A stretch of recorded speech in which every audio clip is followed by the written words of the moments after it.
आता एक मोठी बातमी येते। राज्यसभेची उमेदवारी मिळवण्यासाठी ठाकरेंच्या शिवसेनेमध्ये रस्सीखेच सुरू असल्याची सूत्रांची माहिती आहे।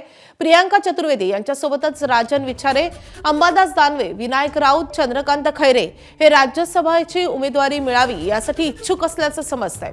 महाविकास आघाडीमधून एकच उमेदवार राज्यसभेवर जाणार असल्यानं तिन्ही पक्ष आपला उमेदवार जावा यासाठी प्रयत्न करतायत।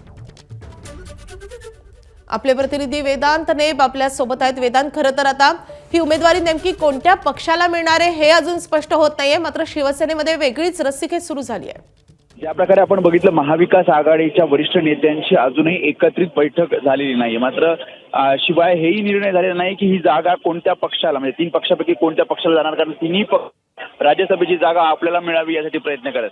मात्र ठाकरेंच्या शिवसेनेमध्ये आपण बघितलं तर एक विद्यमान खासदार, 3 माजी खासदार आणि माजी विरोधी पक्षनेते हे 5 जण इच्छुक असल्याचं कळतंय, ज्यामध्ये राजन विचारे, विनायक राऊत, चंद्रकांत खैरे, अंबादास दानवे आणि प्रियंका चतुर्वेदी हे इच्छुक आहेत। त्याशिवाय काही जण उद्धव ठाकरेंना भेटून या सगळ्या संदर्भात आपली त्यांनी इच्छा व्यक्त केलेली आहे।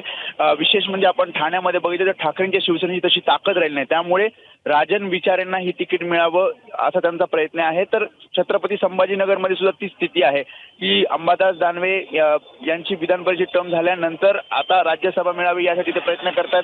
चंद्रकांत खैरे यांनी मागच्या वेळी सुद्धा प्रयत्न केला होता, तर कोकणात ताकद राहावी यासाठी विनायक राऊत प्रयत्न करतात। त्यामुळे खरं तर जागेवर दावा ठाकरेंची शिवसेना करते, मात्र कुठलाही निर्णय झालेला नसला तरी रस्सीखेच मात्र या सगळ्या नेत्यांमध्ये आपल्याला आधीच या उमेदवारी संदर्भात पाहायला मिळते। धन्यवाद वेदांत या माहितीसाठी। एबीपी माझा, उघडा डोळे बघा नीट।